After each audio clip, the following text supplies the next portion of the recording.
É, boa tarde a todos. Protocolo exige, né? Então, eu começo agradecendo o convite que me foi gentilmente feito pelo Instituto Lavoro, né? José Aimar, a Fernanda, o Antônio, pela oportunidade de estar aqui discutindo desde ontem essa temática tão importante, essa articulação entre democracia, direito e trabalho, né?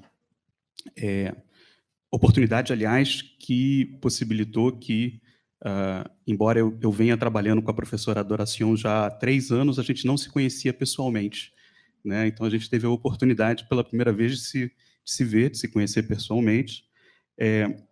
E boa parte da minha apresentação, né, eu quero, eu quero tentar articular com com as outras apresentações que foram feitas ontem, e dialogaram também com a apresentação da professora Adoracion, né? É, eu tenho a vantagem de ser o último a falar antes do almoço, então eu posso apressar a minha fala para, né, a fome exige, né, facilitar a vida de todo mundo. Mas eu queria, num primeiro momento, né, fazer uma articulação, ou pelo menos rememorar o que foi a fala da professora Silvana ontem à noite, né? Num determinado momento da apresentação dela, ela fez alusão a maio de 68, né? E remeteu justamente ao cartaz que está na apresentação, que está na tela, né? Ou seja, a ideia de uma criança que se perguntava, enfim, era marcada pela pergunta: será ela um desempregado no futuro, né? Eu, olhando, ou recuperando os cartazes de maio de 68, né, a gente se dá conta, tem uma segunda versão do mesmo cartaz, que é o do bebê, né, será ele um desempregado, mas olhando os cartazes de maio de 68, né, a gente se dá conta que 50 anos depois, maio de 68 continua muito atual, né? Continua muito próximo da nossa realidade. Então, assim, um dos cartazes, né, trabalhadores agora, né, trabalhar agora é trabalhar com uma pistola nas suas costas, ou o outro, né, o patrão tem necessidade de você, mas você não tem necessidade dele, né? Ou seja, diferentes cartazes que chamam a atenção para uma atualidade e que, ironicamente, né, o que eu acho mais curioso, né, esses cartazes hoje são vendidos em leilões por 150 a 500 euros, né? Ou seja, a apropriação que a gente faz de uma mensagem política específica se transforma num bem, num produto que é disputado avidamente em leilões, né? Além dessa referência, né, da professora Silvana de ontem, foram feitas referências também, tanto pelo Carlos Eduardo como pelo Ronaldo, à reforma trabalhista e o seu impacto, né? E uma das ideias que me ocorreu, ou seja, eu ouvindo eles, né, foi recuperar, eu não sei, talvez tenha ficado muito grande, não deu para ver, né? Uma charge que eu acho muito legal do Laerte, né, falando sobre a reforma trabalhista e como ela impacta o processo de negociação. Então, assim, ele imagina, né, as empresas terceirizadas chamando para negociação em que, né, o que se vê é um grande vazio, né, um grande abismo em que a negociação não se faz de uma forma equânime, né?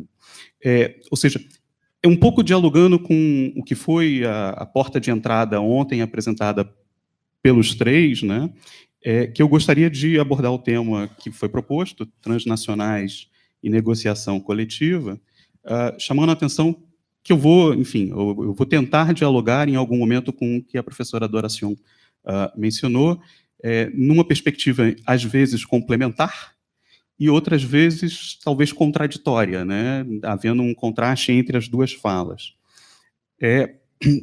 Para fazer isso, eu vou apresentar, enfim, eu queria apresentar para vocês duas premissas que eu não vou discutir.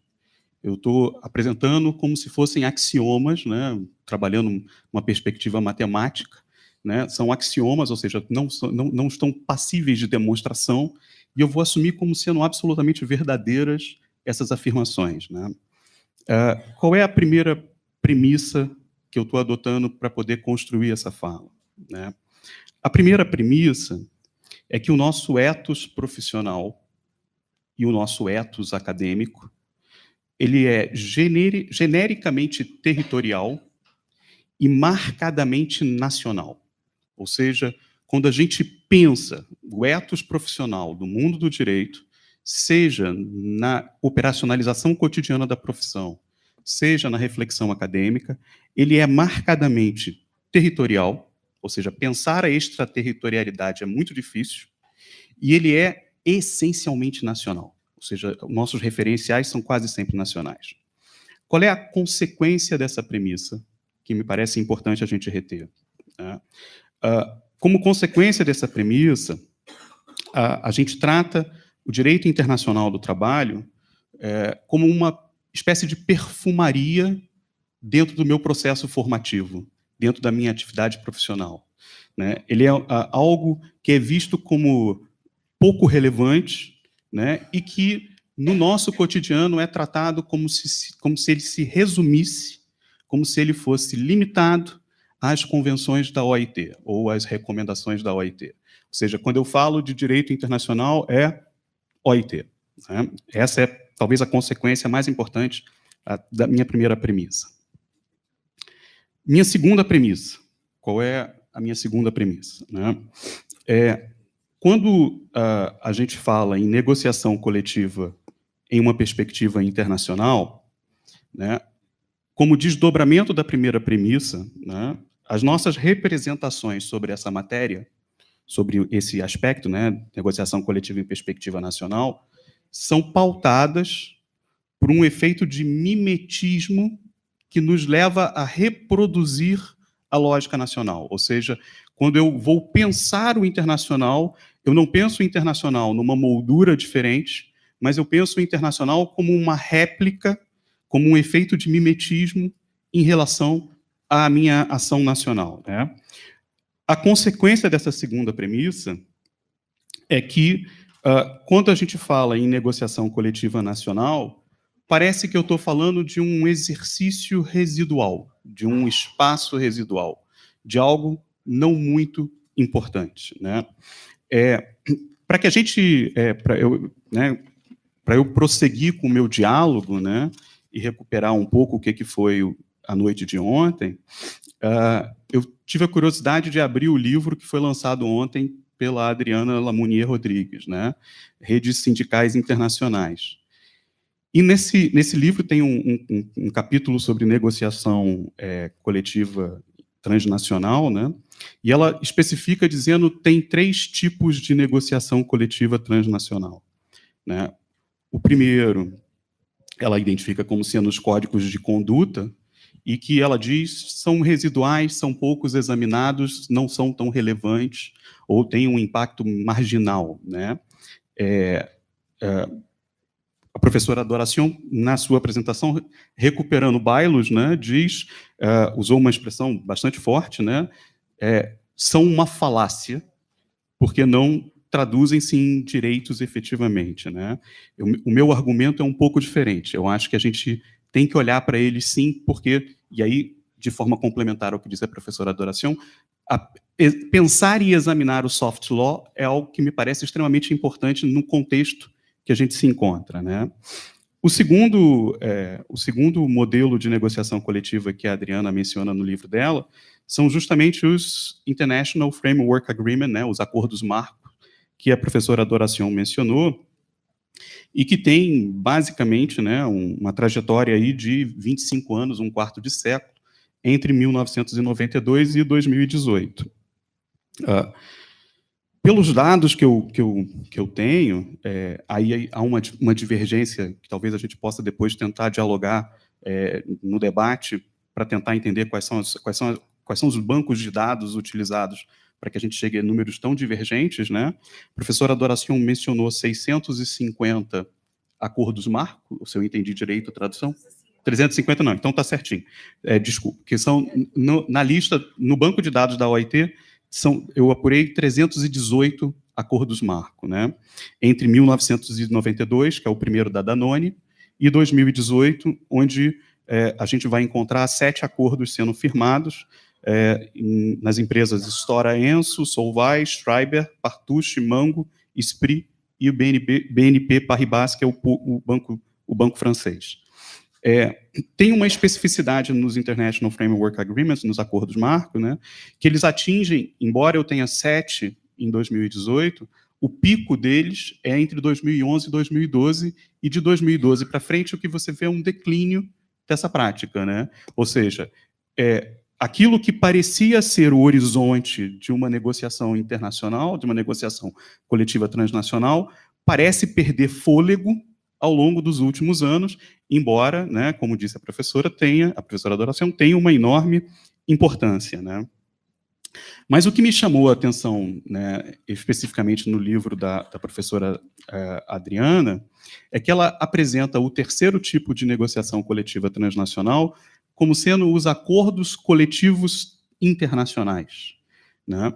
E o que é curioso é que ela qualifica os acordos coletivos internacionais como sendo a forma mais adequada, a melhor forma de construção de uma negociação coletiva internacional. Ou seja, quando ela diz a melhor forma, a minha premissa e a consequência da minha segunda premissa me parecem estar corroboradas, ou seja, ela qualifica como melhor porque é uma espécie de réplica, de efeito de mimetismo em relação à forma como nós trabalhamos no nacional, né? O que eu quero com essas duas premissas, ou seja, qual é o ponto que eu quero chegar?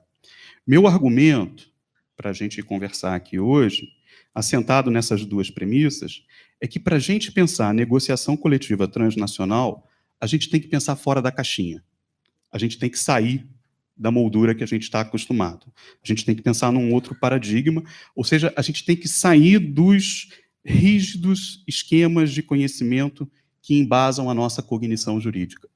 Ou, para usar de novo uma expressão, né, mencionada pela professora Adoração, né, a gente tem que abandonar os marcos jurídicos pensados para outra realidade que continuam a balizar as nossas ações. Ou seja, eu tenho que procurar alguma forma de pensar diferente em relação a esse sistema, né, em relação a esse aspecto. O que eu proponho, então, para vocês, né? O que eu quero desenvolver nos próximos 15 minutos, antes que o Antônio levante lá a plaquinha dizendo, né, você tem 2 minutos antes de explodir, né? Então, o que eu quero propor para vocês, né? Uma reflexão sobre soft law, né? Ou seja, uma reflexão sobre mundo social corporativo, né? Prestando, entretanto, o devido crédito, né? Ou seja, a boa parte da construção da minha fala não vem de uma reflexão original minha, mas é um diálogo com o professor Guy Mandlach, da Universidade de Tel Aviv, em Israel, que foi meu parceiro, foi meu colega na escola de verão da Universidade de Pádua há 4 meses atrás. Ou seja, nós participamos ali de um seminário, de um curso de verão, né? Eu, o professor Guy Mandlach, o professor Guy Davidoff e a professora Sandra Polanski, e Mandlach deu 2 aulas sobre multinacionais e remuneração, articuladas essencialmente em torno da ideia de responsabilidade social corporativa, né? Uma das aulas que tratou da discussão sobre salário digno, que foi a melhor, eu acho que é a melhor tradução que eu encontro. Na verdade, em inglês, a expressão utilizada é living wage, né, um salário de vida, um salário digno. E o que eu quero aqui fazer, sim, eu vou dialogar com essa apresentação que ele fez dentro de um contexto muito específico, que é o contexto de um problema, uma problemática relativa a aquilo que a professora Adoração mencionou, as cadeias globais produtivas, né? Ou seja, as global supply chains, né? Qual é o olhar que eu quero lançar sobre elas, né? Quando a gente vê a imagem, né, a gente vai ver uma referência, né, ou seja, o impacto que as cadeias globais produtivas vão ter num processo de outsourcing, né, de terceirização, de levar para fora, mas também de offshoring, né, ou seja, a terceirização internacional que foi tão bem explorada pela professora Adoracion na sua fala, né. Esse modelo de expansão em que eu saio, né, do meu quadrante esquerdo superior para os demais espaços, né, remete a problemas como como a própria professora Adoracion chamou a atenção, né, a discussão sobre globalização e desigualdade, né, o caso específico do dumping social, né, tão bem mencionado, tão bem explorado por ela, com diversos exemplos, né, e, sobretudo, a discussão sobre o crescimento econômico e desenvolvimento nos países em desenvolvimento, num contraste muito grande entre macroeconomia, ou seja, a ideia de que eu estou produzindo riqueza, mas num nível microeconômico, ou seja, as condições de vida e o índice de desenvolvimento humano permanecem muito baixos, né? Ou seja, eu tenho um impacto aqui o meu impacto na economia não se traduz numa redistribuição, numa produção de riqueza coletiva. Quando nós olhamos para esse cenário, né, a gente acaba se perguntando se esse é um cenário que remete a uma corrida para o alto ou uma corrida cada vez mais para baixo, né? Então, ou seja, o que eu quero trabalhar com vocês aqui hoje é uma discussão sobre cadeias globais produtivas, numa problemática que me permitiria, possivelmente, retroceder um pouco mais no tempo, né? Se eu pegar como marco, a gente falou que o primeiro acordo marco é 1992 com a Danone, mas assim, eu acho que a primeira grande experiência que eu me lembro, que eu me recordo de impacto dessa offshoring, dessa terceirização internacional, foi o fechamento da fábrica da Renault em Vilvoorde, em 1997, na Bélgica, quando da noite para o dia 3.100 empregados passaram à condição de desempregados, né? A Renault fez um plano de ajuste internacional que começava justamente pelo fechamento da fábrica de Vilvoorde, na Bélgica, que propiciou uma enorme mobilização sindical, não só belga, como também francesa e até mesmo europeia, né? E a foto é justamente a foto da manifestação em que, em 16 de março de 97, 70 mil pessoas se reuniram diante do Parlamento Europeu, tentando argumentar que eu tinha ali um problema social europeu e não especificamente um problema econômico da Renault, né? Eu poderia, então, desenvolver, recuperando toda essa trajetória, Vilvoorde, Renault e outras circunstâncias, outros eventos que aconteceram ao longo do tempo. Entretanto, o que eu proponho para vocês é um olhar mais específico sobre a indústria do vestuário, né, a partir de um evento também específico, que é o evento Rana Plaza, mencionado pela professora Adoracion, né? Rana Plaza foi um acidente, o desmoronamento de um prédio, que aconteceu no dia 24 de abril de 2013, né, pouco mais que 5 anos, quando em Savar, na periferia de Dhaka, que é a capital de Bangladesh, um prédio de 8 andares cai, né, com lojas e oficinas, propiciando a morte de 1.127 pessoas, né? Esse evento ganha uma proporção tal que vai gerar uma enorme discussão sobre a indústria da moda e a indústria do vestuário e como ela deve ser, como ela deve responder aos desafios de uma cadeia de produção global, né? Nesse momento eu vou pedir, então, né, uma breve interrupção para a gente poder passar um videozinho curto, são 4 minutos. Peço desculpas porque ele está em inglês, né, é difícil a gente encontrar informação em português sobre Rana Plaza, né, mas é um vídeo que mostra Rana Plaza 5 anos depois, ou seja, qual é a consequência, qual é o desdobramento de Rana Plaza 5 anos depois.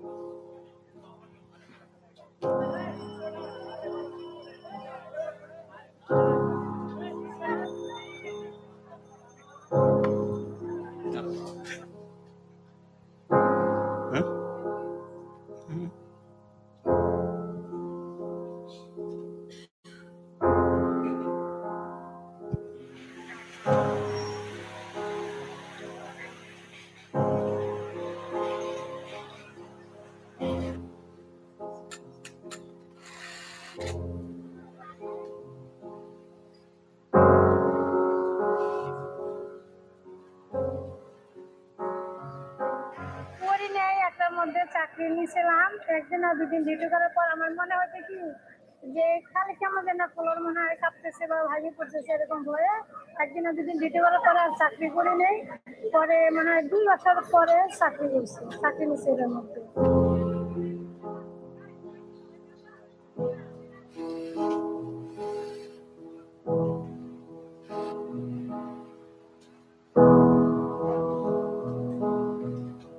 এখানে ভয় কাটছে, এখানে বিল্ডিংটা অনেক ভালো মজবুত আর কি, কোনোখানে কোনো সমস্যা নাই। ফায়ার বিল করে আমাদের ট্রেনিং করায়, মাথায় ক্লিয়ার করে, তারপরে এমনি ট্রেনিং করে আমরা সব কিছু শিখায় যে কীভাবে কোনো সমস্যা কীভাবে বেরো বাবা কীরকম। তারপরে ফায়ার অ্যালার্মের পর আমরা 5 মিনিটের মধ্যে নিচে চলে যাই, নিজেরা এক্সপেরিমেন্টে দাঁড়াই, সে জায়গায় আছে ভালো। আর ওই জায়গায় এইসব এগুলো ছিল না।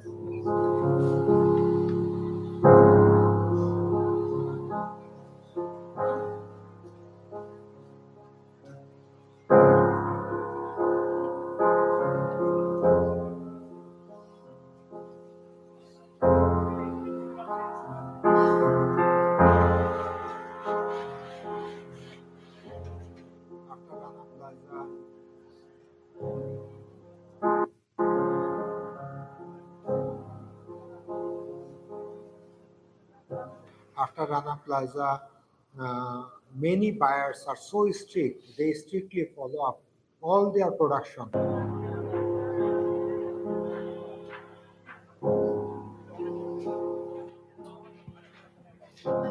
Está recomeçando, né? Eu acho que ele não funcionou por causa do tamanho. Vamos melhor abortar, porque não. Né? Na verdade, o vídeo está disponível depois, se vocês quiserem, pode mandar. Enfim, ele está disponível tanto no YouTube como em formato isolado, como um arquivo isolado, que vocês podem socializar entre todos, né? É uma pena, porque, na verdade, o vídeo mostra que, depois de 5 anos, né, várias ações foram tomadas e resultaram numa melhoria, mas uma melhoria que não se traduz numa melhoria por todo o sistema. Né? Ele começa justamente dizendo que as grandes empresas, as grandes multinacionais, se adaptaram, mas as empresas terceirizadas, que são fornecedoras para essas grandes empresas, não são afetadas pelos produtos, pelas normatividades oriundas pós-Rana Plaza. Né? O que surgiu pós-Rana Plaza? Um plano de ação legislativa da OIT, né? O Acordo de Bangladesh sobre segurança e estrutura anti-incêndio, o Acordo de Rana Plaza tratando sobre as indenizações, um acordo de desenvolvimento com a Europa e algumas sanções econômicas com os Estados Unidos, né? Boa parte dessas iniciativas se articulam em torno da ideia clássica do salário mínimo, ou seja, eu tenho que assegurar o salário mínimo para esses empregados, justamente como uma forma de evitar a ideia da corrida para baixo, né? Entretanto, e aí eu acho que eu vou justamente voltar ao diálogo com a frase da professora Adoração, né? Ou seja, nós estamos pensando em referências, em marcos regulatórios, em marcos jurídicos inadequados para esse modelo, né?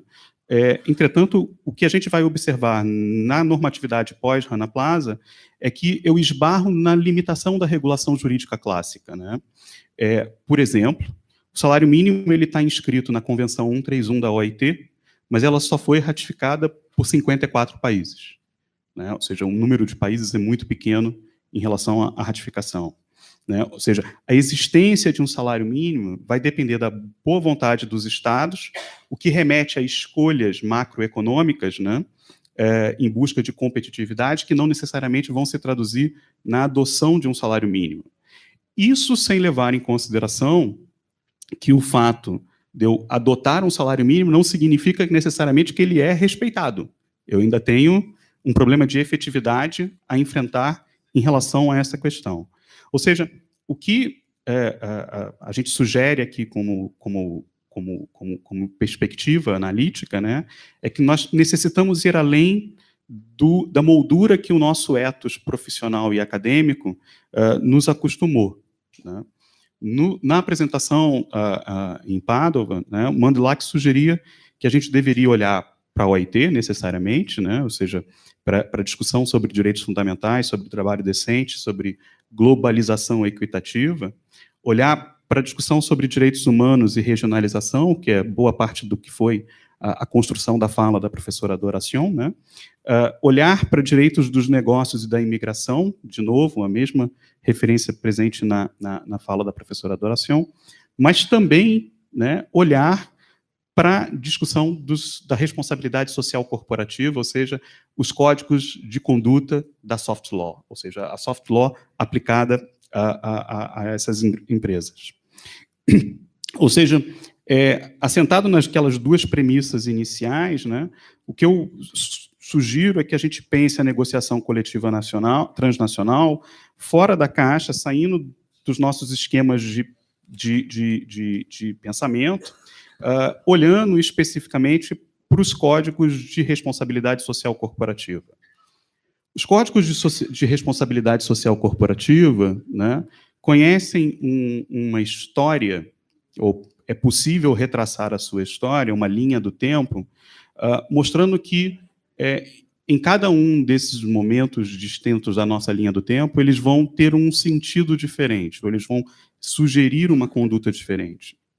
Nos anos 50 e nos anos 60, os códigos remetem à ideia de as empresas devem praticar boas ações para a sociedade, né? Ou seja, eu não tenho uma obrigação, eu não me imponho uma obrigação, o que eu digo apenas é eu devo ser alguém altruísta em relação à sociedade. Isso se modifica nos anos 70 para aparecer a ideia de eu tenho responsabilidades para com a sociedade, o que é mais uma vez modificado ao longo dos anos 80 para falar na existência de um contrato tácito com a sociedade mediante uma responsividade diante dos meus stakeholders, ou seja, eu respondo a todos os stakeholders e entre os stakeholders eu vou incorporar a própria sociedade, né? Essa linha do tempo ganha contornos bastante diferentes a partir dos anos 90, quando quando são incorporadas preocupações ambientais e sociais, né, com uma forte expressão no âmbito dos princípios fundamentais e direitos no trabalho. Basicamente, o que os códigos vão fazer é se referir aos 4 direitos fundamentais, né, os Core Labor Standards, o CLS, né, que são liberdade de associação e negociação, inscritos na Convenção 87 e 98, proteção contra o trabalho forçado, Convenção 29 e Convenção 105, proteção contra o trabalho infantil, Convenção 138 e 182, e proteção contra a discriminação, Convenções 110 e 111. Ou seja, eu vou enfatizar que a minha atuação deve preservar esse núcleo duro de direitos fundamentais. Nos anos 2000, a nossa linha do tempo vai ganhar uma outra roupagem para incluir segurança e higiene do trabalho, duração do trabalho e salário mínimo. Basicamente, isso tudo vai se traduzir na ideia de que eu devo cumprir o padrão mínimo nacional de onde eu estou, ou seja, respeitar a legislação do espaço onde eu me encontro. Aparece, nesse momento, nos anos 2000, umas primeiras referências à ideia de salário digno, que é introduzida não pelo mundo corporativo, não pelo mundo sindical, não por esses outros espaços, mas a partir da sociedade civil, mais especificamente de organizações não governamentais internacionais. Ou seja, vão começar a introduzir a discussão sobre o salário digno, que é efetivamente incorporada na década atual, nos anos 2010, particularmente após o evento Rana Plaza, né, ou seja, na segunda metade da década. O que é o salário digno? O que a gente poderia chamar a atenção em termos de comparação entre salário mínimo e salário digno, né? Tentando ser o mais esquemático possível e seguindo um pouco a demonstração, o argumento do slide, né? O salário mínimo ele seria determinado pelo Estado ou por negociação coletiva, ao passo que o salário digno seria estabelecido mediante diálogo entre múltiplas partes, ou seja, os meus atores envolvidos na construção de um salário digno vão ser mais dispersos, vai haver uma maior pluralidade de participação, de participantes, do que especificamente na construção da determinação do salário mínimo. Por sua vez, o valor do salário mínimo seria estabelecido por um compromisso por dois pilares, né, o compromisso político e sustentabilidade econômica, ao passo que o valor do salário digno ele estaria conectado a um estándar substantivo de subsistência, ou seja, a um pacote mínimo necessário para que eu possa sobreviver, né? Basicamente, o meu processo regulatório em relação ao salário mínimo ele é gerido por mecanismos de direito público e direito privado, particularmente no direito público, aspectos criminal e administrativo, ao passo que o salário digno, né, justamente eu vou sair dessa dimensão estatal no meu processo regulatório e vou trabalhar com mecanismos indiretos de direito privado e regulação social para que ele possa ser estabelecido, né, para que ele possa ser cumprido. Isso vai se desenvolver ao longo da década, né, com diversos exemplos que vão remeter a negociações regionais, a negociações locais. Então, você vai ter, por exemplo, campanhas locais nos Estados Unidos, especificamente em Cambridge, Miami, nas cidades, né, nos condados de Cambridge e Miami. Você vai ter isso na Inglaterra, com a construção de uma distinção entre um salário mínimo, o salário digno, considerando Londres, e o salário digno pela média, que não envolve, ou que Londres não tem um impacto maior, né? Mas onde vai ser extremamente interessante pensar esse produto, né, esse documento, é em como ele é incorporado nos códigos de conduta corporativos, né? Ou seja, na responsabilidade social corporativa.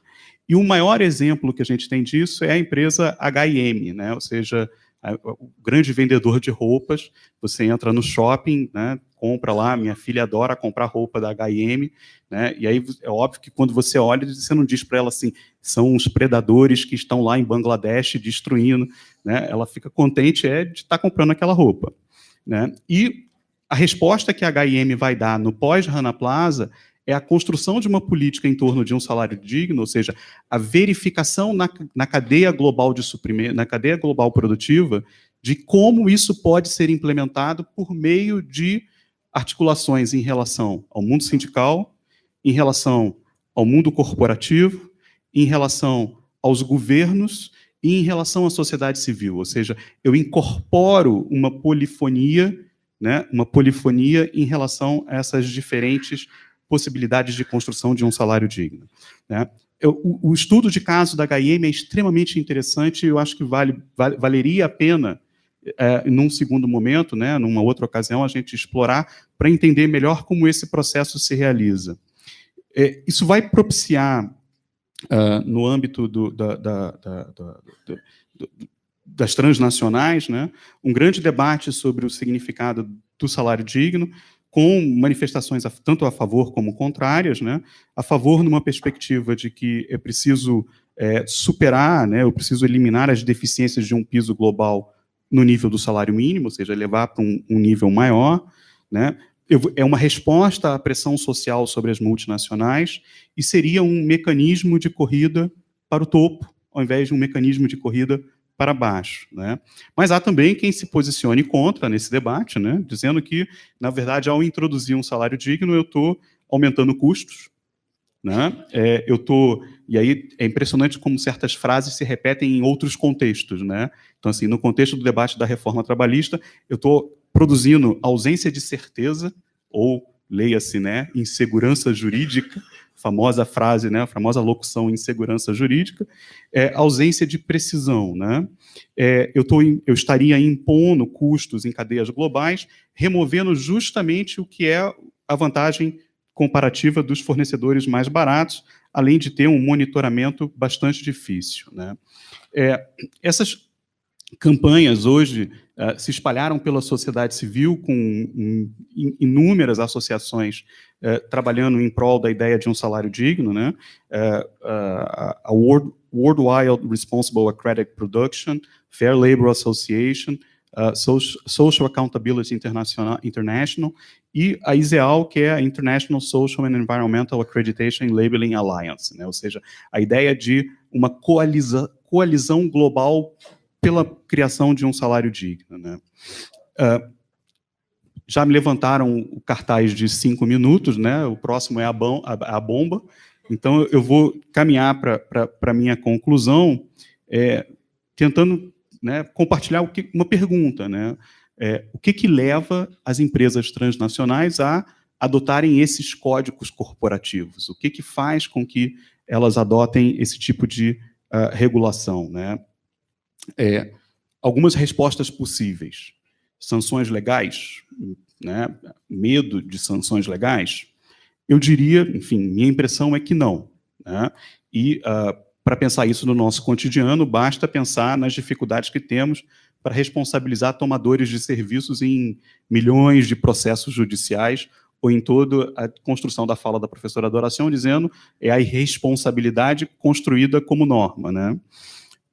Aumento de produtividade, será que eu estou produzindo um aumento de produtividade em função da constituição de um salário digno? Acredito que não, né? Busca de satisfação do cliente e apoio local?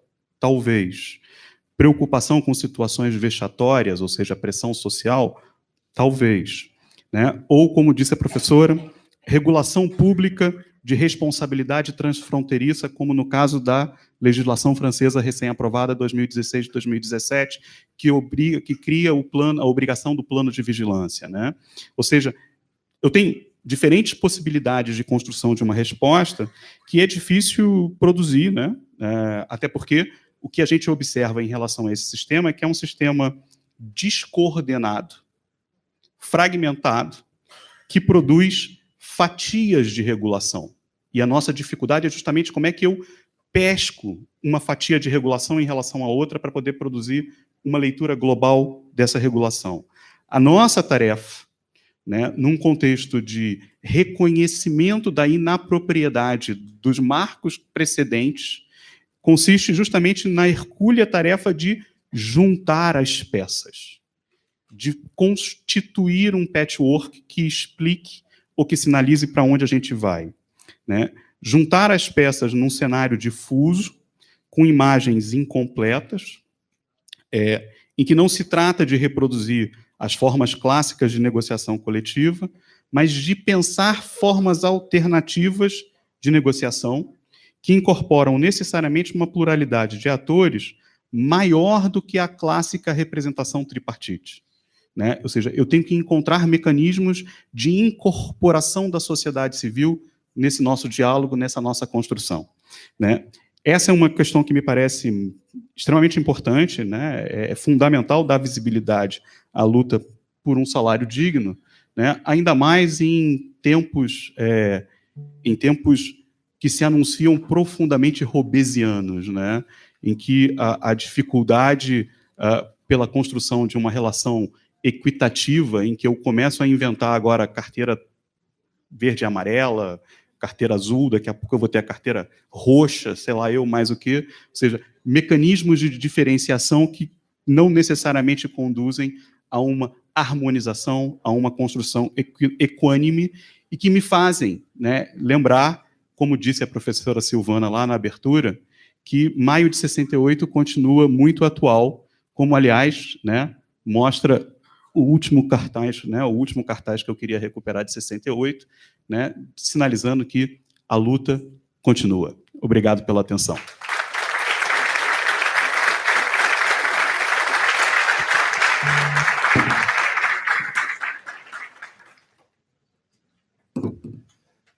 Na verdade, acho que o título do seminário hoje se justifica,